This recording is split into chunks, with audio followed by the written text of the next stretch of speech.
الحمد لله رب العالمين والصلاة والسلام على محمد وآله وأصحابه أجمعين. أما بعد، أعوذ بالله من الشيطان الرجيم. بسم الله الرحمن الرحيم. إن كل شيء خلقناه بقدر. د تقدیر په مساله په صحیح ډول پوهیدل ډیر ضرور او مهم دي. که انسان په دې مساله په صحیح ډول پوه شي نو انشاءالله چې ژوند به ورته ډیر اسانه شي. نو ستاسو څخه هیله کوم چې دا تقریر ښه په غور سره واورئ. انشاءالله چې ژوند به مو الله بدل کړي. په دې آیات کریمه کې چې د سورة القمر 49 نمبر آیات ته الله تعالی فرمایي بېشکه مونږ هر شی د یو تقدیر سره پیدا کړی دی. قدر پلان، اندازه او پروګرام کولو ته وایي. یعنی د هر شي یو تقدیر دی، د کوم مطابق چې هغه په یو معلوم وخت کې جوړیږي، یو خاص شکل اختیاروي، د یو خاص حد پورې نشونما کوي، د یوې معلومې مودې پورې باقی پاتې کیږي او په یو معلوم وخت کې ختمیږي. د دنیا هم یو تقدیر دی، د کوم مطابق چې د یو خاص وخت پورې چلیږي او په یو معلوم وخت کې ختمیږي. ملائکې یا فرشتې، لمر، سپوږمۍ، ځمکه، جمادات، نباتات او حیوانات هر یو د خپل تقدیر مطابق کار کوي او هر یو په یو معلوم وخت کې ختمیږي. د انسان او پیریانو یا جنیاتو نه په غیر نور هر یو شی د خپل تقدیر په مکمل او پوره ډول پابند دی. هیڅ ازادي او اختیار نه لري، ځکه چې د الله په هر کار کې حکمت دی. که فرضاً لمر ته د ځای د بدلولو اختیار وی او د ځمکې خواته رانږدې شوی وی نو ژوند به د ځمکې په مخ ختم شوی وو. د ځمکې سپیډ یا سرعت 1000 مایلز په یو ساعت کې دی او په 4 ساعتو کې یو ځل په خپل محور باندې ګرځي. فرضاً که چیرې د ځمکې سره دا اختیار وی چې سرعت کم کړي او د 4 ساعتو په ځای په 6 میاشتو کې د خپل محور په خوا او شا تاو شي، نو په دې صورت کې به د ځمکې په یوه خوا کې 6 میاشتې شپه او په بله خوا کې به 6 میاشتې ورځ وي. او په دواړو صورتو کې یعنی د ځمکې په یوه خوا کې به د ګرمۍ نه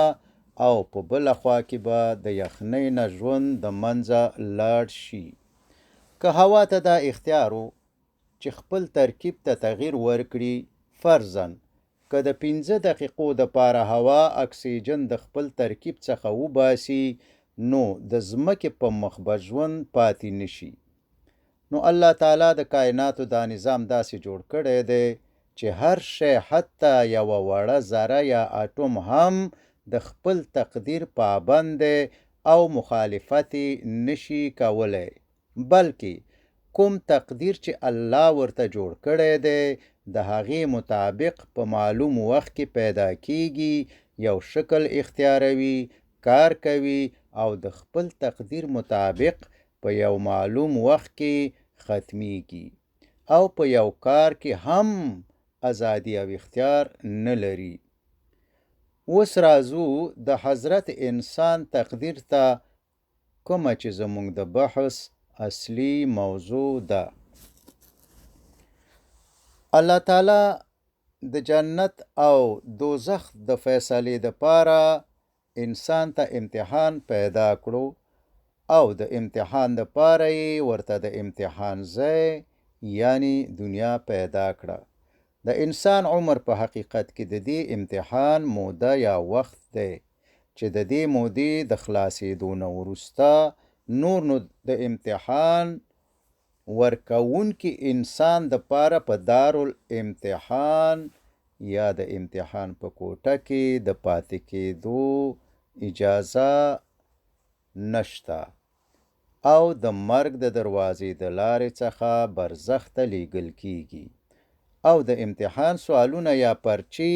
په لوح محفوظ کې د انسان په تقدیر کې چې د الله تعالی د علم نه لیکل شوی دی موجود دي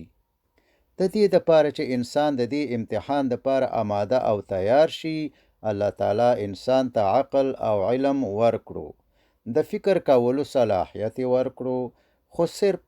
د عقل او فکر په ورکولو انسان پرې نه ښودو چې خپله لار په خپله ولټوي بلکې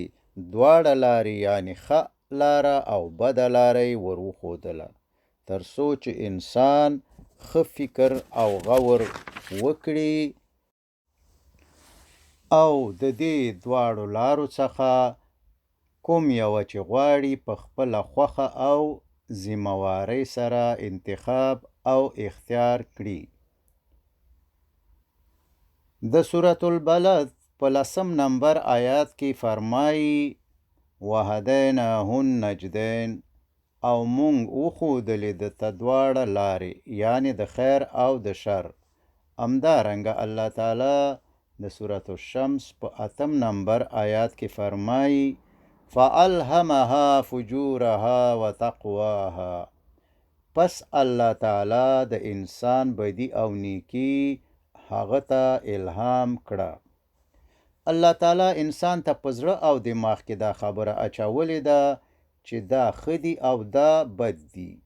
یعنې د ښو او بدو تمیز او فرق د انسان په فطرت کې په پیدایشي ډول موجود دی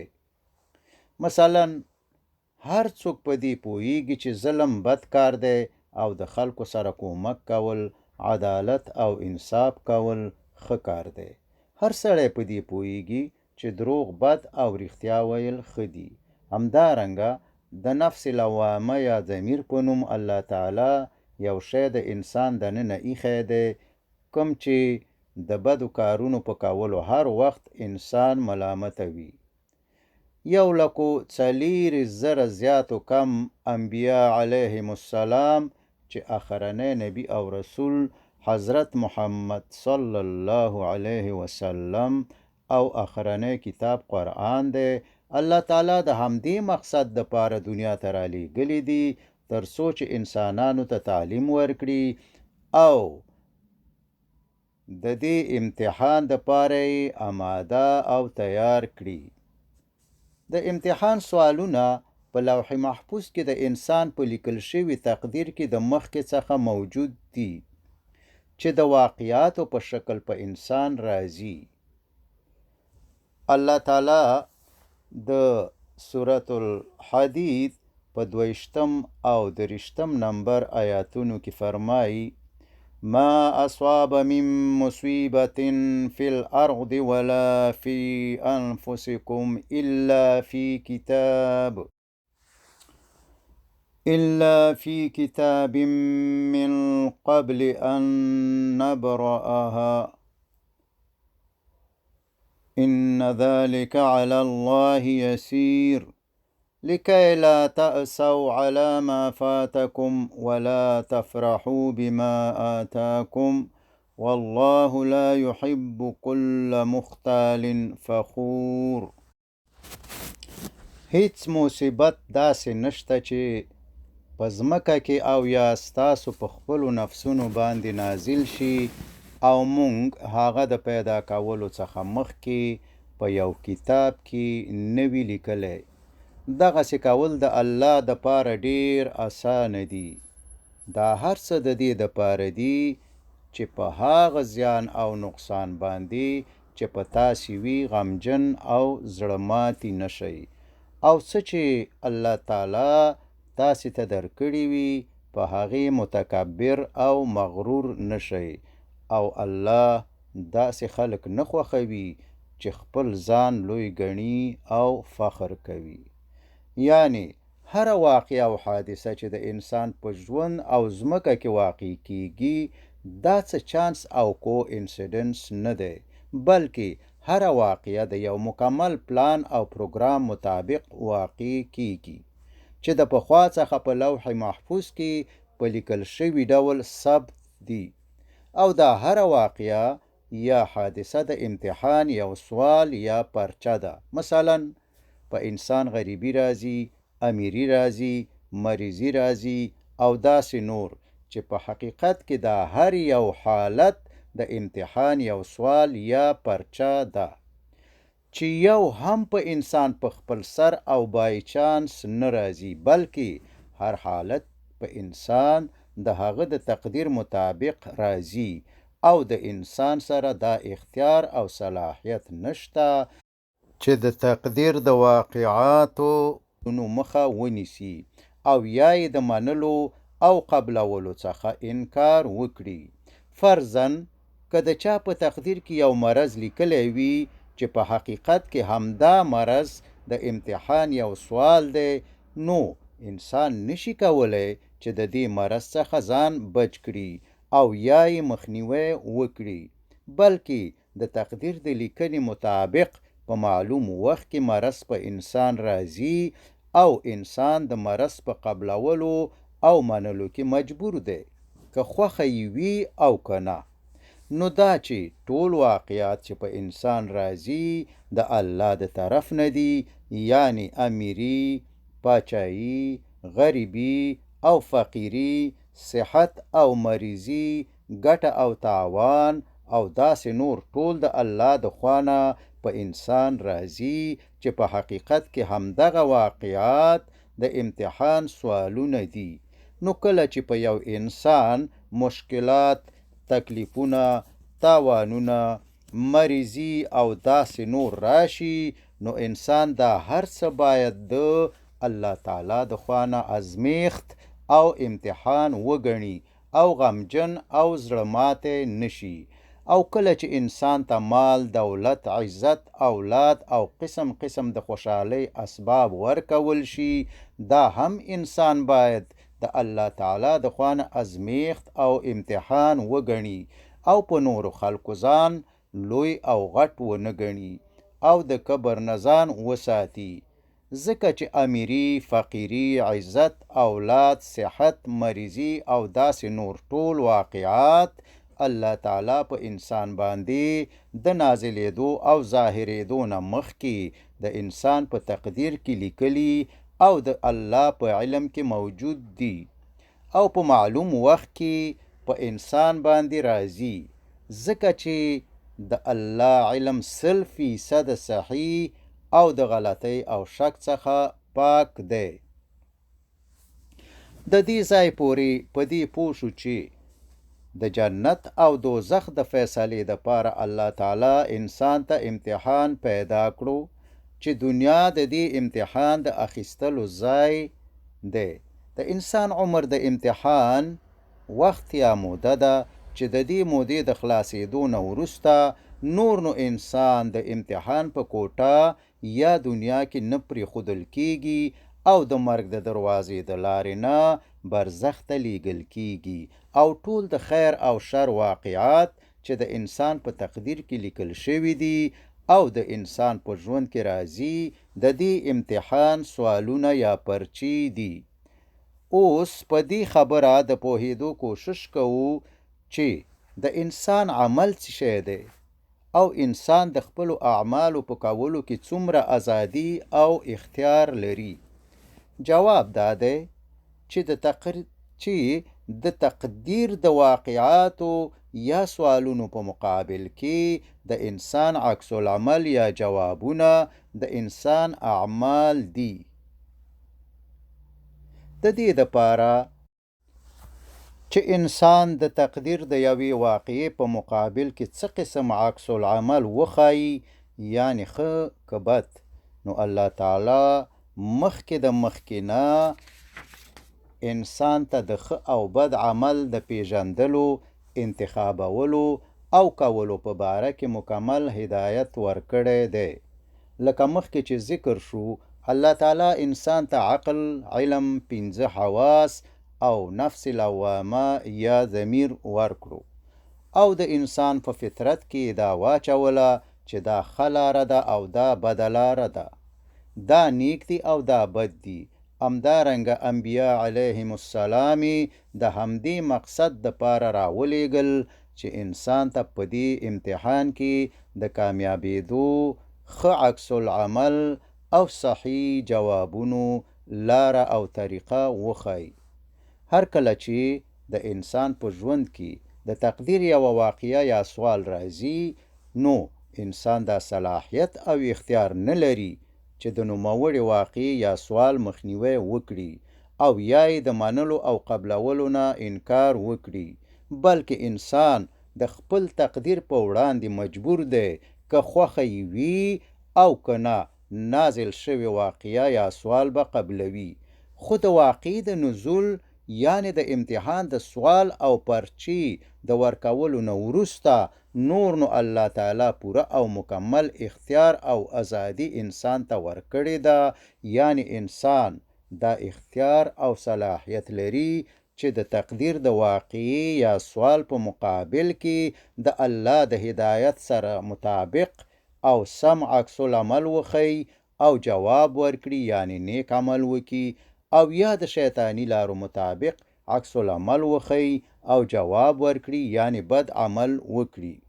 یا په بل عبارت د تقدیر ټول واقعات او سوالونه د الله تعالی د خوا نه دي او د دې واقعاتو په مقابل کې ټول عکس العملونه او جوابونه فقط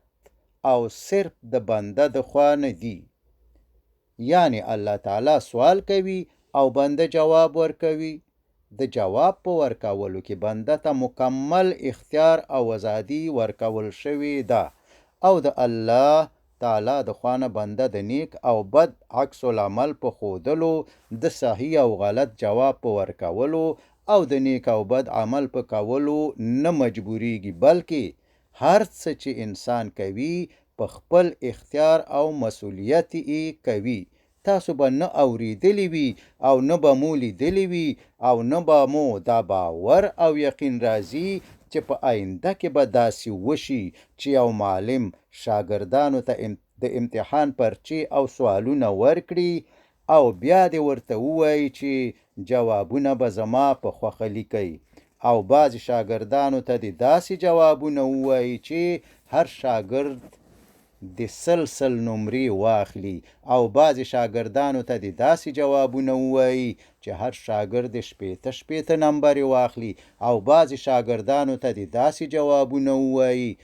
چې هر یو ناکام شي. آیا تاسو فکر کوئ چې داسې کار به یا چا کړی وي او یا په آینده زمانه کې به یې څوک وکړي؟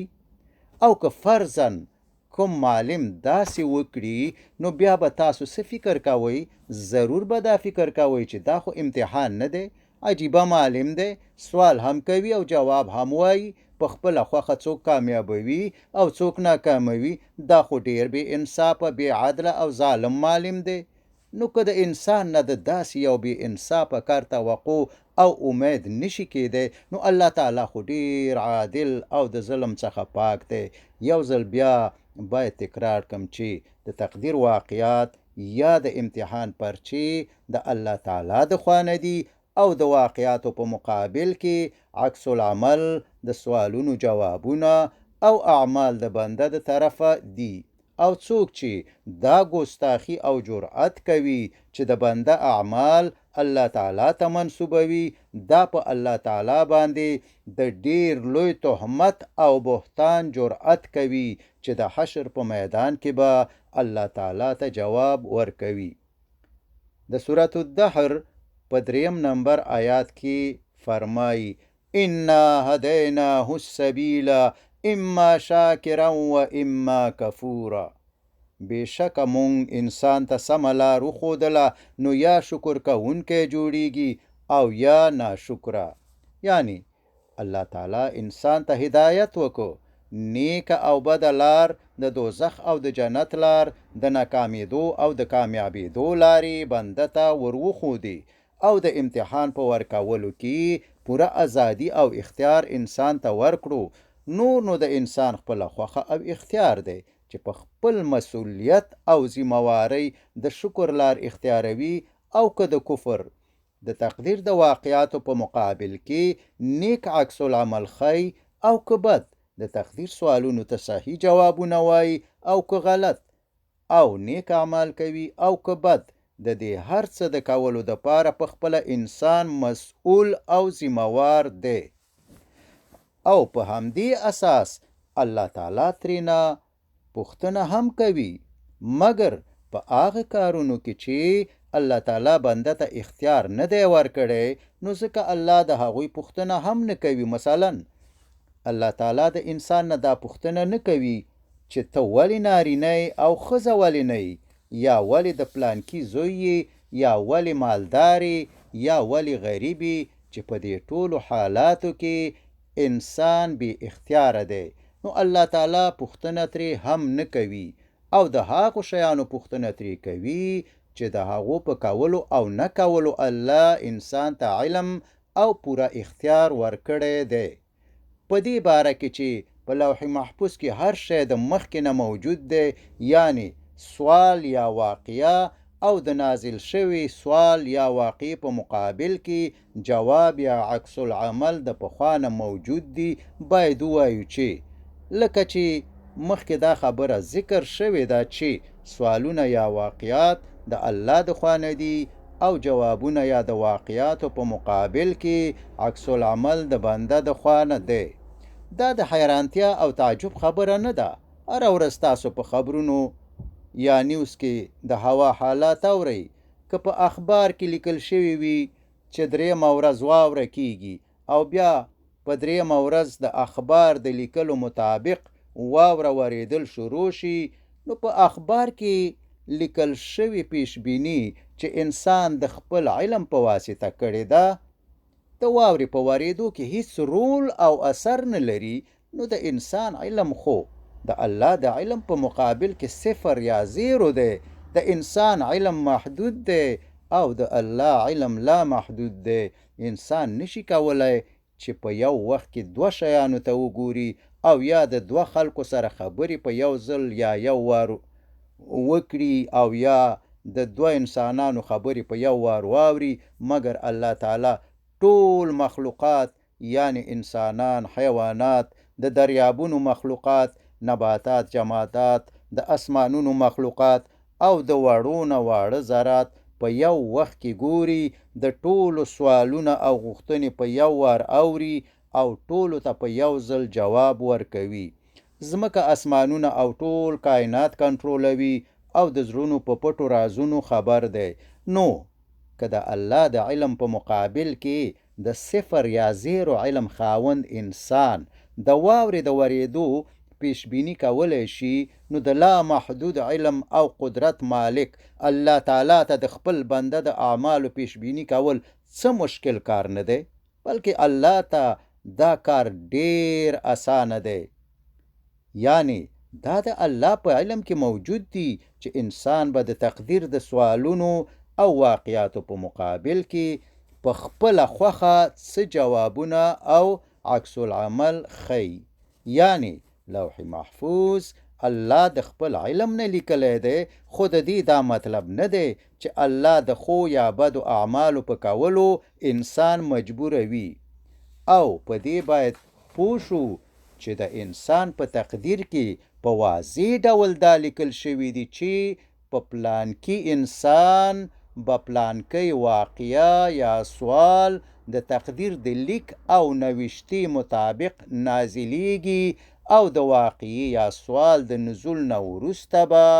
نوموړی انسان په خپله خوښه او اختیار د نوموړي واقعي یا سوال په مقابل کې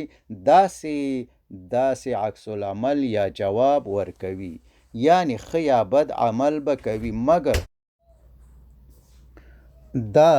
لیکل انسان نه مجبوروي چې نیک یا بد عمل وکړي، ځکه چې تقدیر د الله د علم نه لیکل شوی دی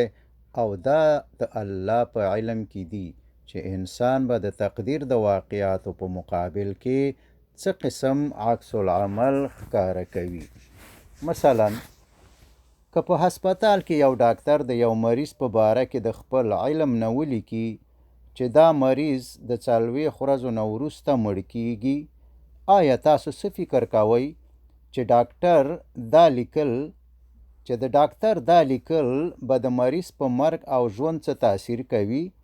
او یا که مریض 40 ورځې وروسته مړ شي، آیا خلک به ډاکټر ملامتوي چې ستا لیکلو مریض مړ کړ؟ بلکې حقیقت خو دا دی چې د ډاکټر لیکل کوم چې د خپل علم نه کړي دي د مریض په مرګ او ژوند هیڅ تاثیر نه لري. خو بیا هم که څوک ډاکټر د مریض په مرګ کې شریک ګڼي، نو دا خو ډیره بې انصافي او ناپوهي ده. همدارنګه د انسان تقدیر الله تعالی د خپل علم نه په لوح محفوظ کې لیکلی دی او دا د الله په علم کې دي چې انسان به د تقدیر د واقعاتو او سوالونو په مقابل کې څه قسم عکس العمل او جوابونه وایي. دې مثال ته توجه وکړئ. که یو انسان مریض شي، په حقیقت کې دا مرض د تقدیر یوه واقعه یا سوال دی. انسان نشي کولی چې یا یې مخه ونیسي او یا یې د قبلولو نه انکار وکړي. یعنی په دې ځای کې انسان بې وسې او بې اختیاره دی. که خوښه یې وي او که نه، واقعه یا سوال به قبلوي. نو ځکه خو الله ترې پوښتنه هم نه کوي چې ولې مریض شوی وي، خو د دې نه وروسته الله انسان ته مکمل اختیار او ازادي ورکړې ده چې د نازل شوي مرض یا سوال یا واقع په مقابل کې څه قسم عکس العمل یا جواب ورکړي. کولی شي چې د الله د هدایت مطابق عکس العمل او جواب ورکړي. مثلا د الله نه د روغ صحت او د ګناهونو د بخښنې او مغفرت سوال وکړي، د الله په جوړ شوي تقدیر راضي اوسي او د پخوا نه زیات الله ته متوجه شي. په دې ځای کې انسان آزاد دی. دا هر څه انسان په خپله اراده او اختیار کوي. نو ځکه خو الله اجر او ثواب هم ورکوي. همدارنګه کولی شي چې د شیطان د لارې مطابق عکس العمل او جواب ورکړي. مثلا ووایي چې یا الله ټول خلک جوړ دي او زه مریض یم، یا الله همدا زه دې لیدلم، او نور د ناشکرۍ او کفر الفاظ استعمال کړي چې په دې ځای کې هم انسان په مکمل او پوره ډول آزاد دی او دا هر څه په خپله اراده او اختیار کوي. نو ځکه خو د الله د عذاب مستحق ګرځي. که په لنډ ډول ووایو، انسان د امتحان دپاره دنیا ته رالیږل کیږي، الله امتحان اخلي او انسان امتحان ورکوي. د انسان عمر د دې امتحان موده ده. د امتحان سوالونه د الله د خوانه او جوابونه د انسان د خوانه مخکې د مخکې د انسان په تقدیر کې موجود دي. د جوابونو موجودیت او لیکل په تقدیر کې د انسان په نیک او بد عمل کولو هیڅ اثر نه لري، ځکه چې تقدیر د الله د علم نه لیکل شوی دی او د الله په علم کې دا موجود دي چې پلانکی انسان به د پلانکی واقعي یا سوال په مقابل کې څه قسم عکس العمل یا جواب ورکوي. مخکې ذکر شو که ډاکټر د خپل علم نه د مریض په باره کې ولیکي چې 40 ورځې وروسته به مړ شي، نو که چیرې مریض 40 ورځې وروسته مړ شي، نو د مریض په باره کې د ډاکټر لیکل شوي پیشبیني چې د خپل علم په واسطه کړې وه، آیا د مریض په مرګ یا مړ کېدو کې څه رول او تاثیر لري؟ جواب: نه. د ډاکټر لیکل شوی پیشبیني د مریض په مرګ کې هیڅ رول او تاثیر نه لري. همدارنګه که د انسان په تقدیر کې چې د الله د علم څخه په لوح محفوظ کې لیکل شوی دی، که داسې لیکلی وي چې پلانکی انسان به د تقدیر د پلانکۍ واقع یا سوال په مقابل کې نیک یا بد عکس العمل او یا صحیح یا غلط جواب ورکړي. دا لیکل هم د انسان د بد او نیک عمل په کولو کې تاثیر نه لري، بلکې انسان نیک او بد اعمال په خپله اراده او خوښه کوي. یعنی واقعیات او سوالونه د تقدیر مطابق په انسان د الله د خوا نه نازلیږي او انسان هیڅ واک او اختیار نه لري که خوښه یې وي او که نه قبلوي به یې، مګر د نازل شوو واقعاتو او سوالونو په مقابل کې د نیک او بد عکس العملونو، جوابونو او یا اعمالو په کولو کې مکمله او پوره ازادي، اختیار او اراده الله بنده ته ورکړې ده. د انسان خپله خوښه ده چې په خپله اراده او اختیار نیک اعمال کوي او که بد اعمال کوي. وصلی الله تعالی على خیر خلقه محمد وآله وأصحابه وأزواجه وذريته أجمعين.